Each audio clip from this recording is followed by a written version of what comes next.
অহংকাৰী body language মুখৰ ভাষা সলনি কৰক হিমন্ত বিশ্ব শৰ্মাই।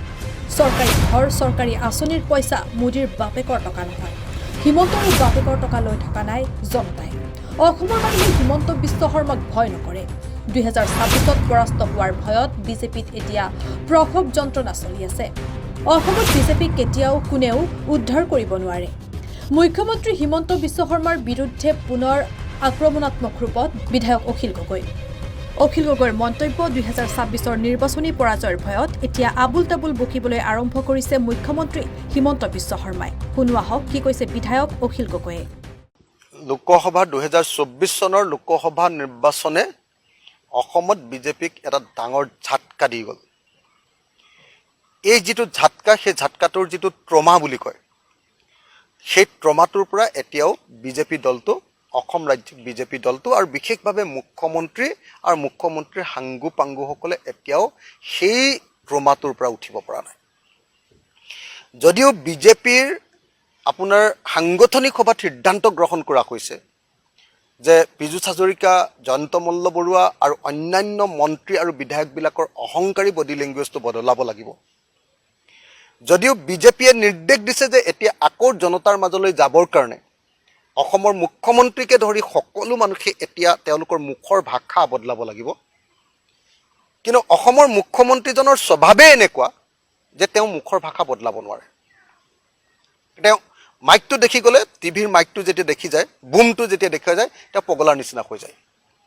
তেওঁ তেতিয়া তেওঁৰ ভিতৰৰ যিটো মানে অস্থিৰতা, তেওঁৰ ভিতৰৰ যিটো অহংকাৰ স্বভাৱ, তেওঁ সকলো পৃথিৱীকে জয় কৰি পেলালোঁ বুলি জহুৱাবৰ কাৰণে মানুহক যিটো তেওঁ অহংকাৰী স্বভাৱ, সেইটো আকৌ আমি দেখোঁ যে আকৌ লগে লগে তেওঁক সেইটোৱে উক দি উঠে। আমি দেখিছোঁ যে হিমন্ত বিশ্ব শৰ্মাই কৈছিলে এইবাৰ নিৰ্বাচনত হৰাৰ পাছত 2024 চনৰ লোকসভা নিৰ্বাচনত যোৰহাটত যেতিয়া হাৰিলে আৰু ধুবুৰীত তেওঁলোকৰ মিত্ৰক যেতিয়া হৰুৱাই দিলোঁ আমি, AIDFৰ বদৰুদ্দিন আজমল ডাঙৰীয়াক ভাৰতৰ ইতিহাসৰ আটাইতকৈ বেছি ভোটত যেতিয়া আমি হৰুৱাই দিলোঁ বিৰোধী ঐক্য মঞ্চই, তেতিয়া আচলতে হিমন্ত বিশ্ব শৰ্মাই কৈছিলে যে মই এতিয়া ৰাজনীতি নকৰোঁ, মই এতিয়া কেৱল উন্নয়নমূলক কাম কৰিম, অহা 1.5 বছৰ মই উন্নয়নমূলক কাম কৰিম, 6 মাহে আকৌ ৰাজনীতি কৰিম।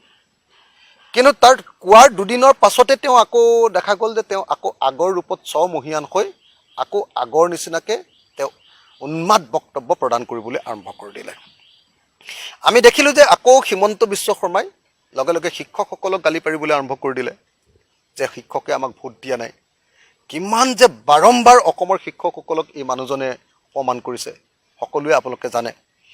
দ্বিতীয়তে আমি দেখিবলৈ পালোঁ যে তেওঁ আকৌ সংখ্যালঘুক এইবাৰ আক্ৰমণ কৰি দিলে যে নৰেন্দ্ৰ মোদীৰ লোন খাই সংখ্যালঘুৱে কংগ্ৰেছক ভোট দিছে। আৰে ভাই, নৰেন্দ্ৰ মোদীৰ দেউতাকৰ পইচাটো কোনোপধ্যে কোনো মানুহক দিয়া হোৱা নাই।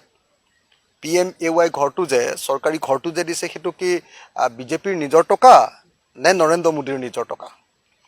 এইটোতো আমাৰ ৰাজহুৱা টকা। আগৰ পৰা সেই PMAY আঁচনিখন আছিলে, মাত্ৰ তেওঁলোকৰ দিনত পইচা কেইটামান বঢ়াই দিছিলে ঘৰ বনোৱাটোৰ ক্ষেত্ৰত, তাৰ বাহিৰেতো আন একো কৰা নাই। এতিয়া সেই ঘৰটো পোৱাৰ কাৰণে বোলে বিজেপিকে ভোট দিব লাগিব, এনেকুৱা ধৰণৰ যুক্তি পৃথিৱীত ক'ৰবাত আপুনি দেখিছে নেকি? এনেকুৱা যুক্তি ক'ৰবাত থাকে নেকি? এই যে আবুল তাবুল বকাটো অসমৰ মুখ্যমন্ত্ৰীজনৰ যে এটা স্বভাৱ, আৰু অসমৰ মুখ্যমন্ত্ৰীৰ গাদীখন যে তেওঁ সদায় এনেকৈ, অসমৰ মুখ্যমন্ত্ৰীৰ যিটো পদমৰ্যাদা, সেই পদমৰ্যাদাক যে সদায় তেওঁ এনেকৈ লঘু কৰি আহিছে, সেইটো আমি সদায় দেখিবলৈ পাইছোঁ। আমি সদায় দেখিবলৈ পাইছোঁ যে এনেকৈ তেওঁলোকে সদায় মুখ্যমন্ত্ৰীৰ পদবীটো লঘু কৰি আহিছে। এতিয়া অসমৰ মুখ্যমন্ত্ৰীয়ে পলিটিক্স নকৰোঁ বুলি কৈ লগে লগে তেওঁ ৰ'বই নোৱাৰিলে। তাৰপিছতে তেওঁ সংখ্যালঘুক গালি পাৰিলে, তাৰ পাছতে তেওঁ শিক্ষকসকলক গালি পাৰিলে, তাৰ পাছতে তেওঁ অসমৰ মানুহৰ সকলোকে প্ৰায় গালি পাৰিলে। গালি পাৰি তেওঁ আকৌ এটা সাম্প্ৰদায়িক ৰাজনীতি আৰম্ভ কৰি দিলে। এনেকুৱা সাম্প্ৰদায়িক মানুহ কেতিয়াবা অসমত জন্ম হৈছিলে নেকি কওকচোন? হিমন্ত বিশ্ব শৰ্মাৰ নিচিনা আৰু বদৰুদ্দিন আজমলৰ নিচিনা এজন মুছলিম সাম্প্ৰদায়িক মৌলবাদী আৰু এজন হিন্দু সাম্প্ৰদায়িক মৌলবাদী, হিমন্ত বিশ্ব আৰু বদৰুদ্দিন আজমলৰ নিচিনা এনেকুৱা মৌলবাদী সাম্প্ৰদায়িক এনেকুৱা ধৰণৰ মানুহটো কেতিয়াও জন্ম হোৱা নাছিলে। আজি আমি দেখিছোঁ যে বিজেপিয়ে ভয় খাইছে। যোৰহাটৰ নিৰ্বাচনত যেতিয়া হাৰিলে তেতিয়া তেওঁলোকে ভয় খাইছে। তেওঁলোকে আকৌ মানুহ কিনিবৰ কাৰণে, মানুহৰ মাথা কিনিবৰ কাৰণে তেওঁলোকে চেষ্টা কৰিছে।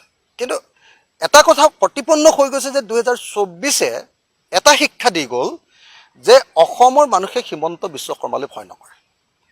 অসমৰ সংবাদ মাধ্যমক তেওঁ কেনেকৈ কাবু কৰি পেলাইছিলে দেখিছিলে। তেওঁতো একদম কেনেকুৱা ধৰণে কয় যে মই মানে সংবাদ মাধ্যমৰ এজন মানুহ জয়ন্ত বৰুৱাক মই কেয়াৰ নকৰোঁ, তেওঁক টিলিকি মাৰি মই উৰাই দিওঁ, এনেকৈ বুলি বক্তব্য দিয়ে।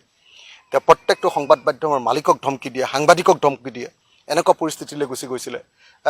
তেওঁ কেনেকুৱা ধৰণৰ দাদাগিৰি আমি দেখিবলৈ পাইছিলোঁ, আপোনালোকে নিশ্চয় দেখিছিলে। ঠিক তেনেকৈ আমাৰ মহিলাসকলক তেওঁ কেনেকুৱা দাদাগিৰি কৰে যে মোৰ মিটিঙলৈ নাহিবা তো তোমালোকৰ সকলো আঁচনি কাটি দিয়া হ'ব। এইটো কি তেওঁ বাপেকৰ ঘৰৰ টকা নেকি? তো এই যিটো তেওঁ অগণতান্ত্ৰিক ফেচিষ্ট যিটো মানসিকতা, সেই মানসিকতাটো আচলতে একেবাৰে গণতান্ত্ৰিক নহয় আৰু এজন মুখ্যমন্ত্ৰীৰ পদমৰ্যাদাৰ সম্পূৰ্ণ বিৰোধী এটা অৱস্থান। সেইকাৰণে মই ভাবোঁ যে এতিয়া আপোনালোকে দেখিবলৈ পাব যে বিজেপিৰ ভিতৰত ইতিমধ্যে মানে ব্যাপক ৰূপত অসন্তুষ্টি আহিছে। দলৰ ভিতৰতে সাংঘাতিক ধৰণৰ বিসম্বাদ হৈছে। বিজেপিৰ ভিতৰত বিসম্বাদে এনেকুৱা ৰূপ পাই গৈছে যে যিকোনো মুহূৰ্ততে তৃণমূল পৰ্যায়ৰ বিজেপিৰ মানুহবিলাকে বিৰোধী পক্ষত গুচি যাব পাৰে, নহ'লে নতুন এটা দলো খুলি দিব পাৰে, এনেকুৱা পৰিস্থিতিলৈ গুচি গৈছে। হিমন্ত বিশ্ব শৰ্মা এণ্ড কোম্পেনী যিটো আছে, SBS কোম্পেনী প্ৰাইভেট লিমিটেড যিটো আছে এতিয়া বিজেপি দল আৰু চৰকাৰটো, এইটো SBS কোম্পেনী প্ৰাইভেট লিমিটেড, এই কোম্পেনীটোৰ কাম কাজত একেবাৰে গ্ৰাহকসকল একেবাৰে অসন্তুষ্ট হৈছে।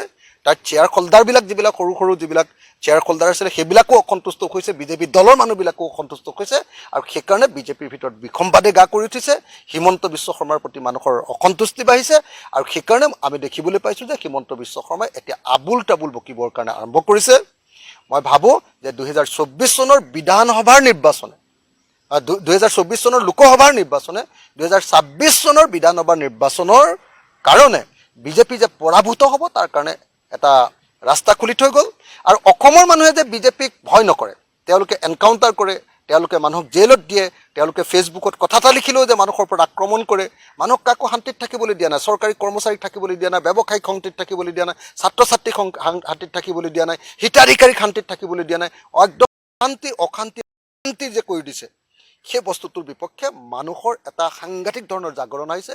আৰু সেইকাৰণে মই ভাবোঁ যে বিজেপিক ডেফিনেটলি মানুহে 26ত অসমৰ পৰা বিদায় দিব আৰু সেই বিদায় দিয়াৰ যিটো